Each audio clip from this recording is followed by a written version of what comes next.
Superheroes and racing cars, astronauts on a trip to Mars. My little mate Tom said to me, it's a superhero I wanna be.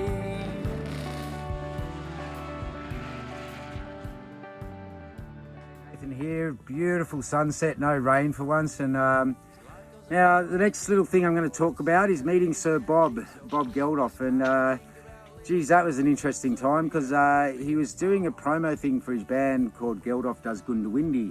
And it was at the Dendy Cinema where we were meeting him at Martin Place. And I had just started level 23, which would have been in the early 90s. And so this was before Michael Hutchence had died, but all the stuff with Paula Yates was going on. And, you know, he was copping a bit of flack because, you know, everyone said he was giving Michael a bit of heat and everything. And so the directive was no talking about Michael and Paula and the kids and all that kind of stuff.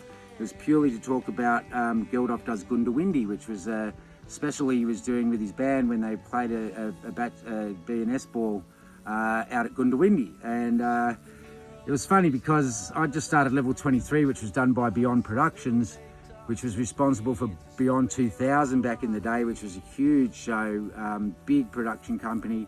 And it was slated for Channel 10 to go against the News. We used to call it Channel Teen at the time. And they pitched it against the News. It was going to be a really hip sort of young sort of lifestyle sort of thing connected to the web, which was all new back in that day. And at the time I was touring with Bon Jovi, introducing prepubescent teens to Richie Sambora and Bon Jovi. What could possibly go wrong? And I was slated for a big contract with Pepsi, and the show was sponsored by Coke, and so I had to forego that contract because I figured that doing something like this TV show would be better for me in the long run for my career and everything else. And the bloody show only lasted 13 weeks, so I lost a $100,000 contract. But digressing, I'll go back to Bob and say no one was allowed to talk to him about anything to do with relationships or whatever. And so I go there, and because I'd just got on this new show, all the paparazzi were going nuts, right? And so I ended up taking about 8 photographs with Bob. And I was a long-haired hippie at the time, and he was long and scraggly looking.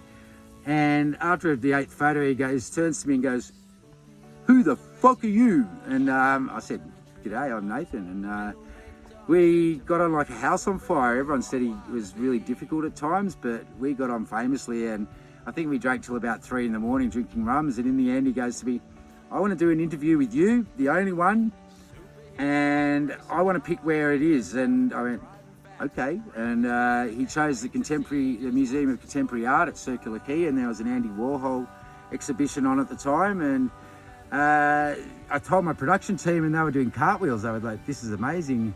And I did this interview with Bob, and it was incredibly candid, and he told me stuff that, geez, I post-produced this thing and wrote a paper edit and did it to edit and everything. And I took out a lot of the stuff that was inflammatory at the time because I just didn't think it was appropriate. And, you know, I probably could have made a lot of money out of it, and I've still got it on camera tapes to this day.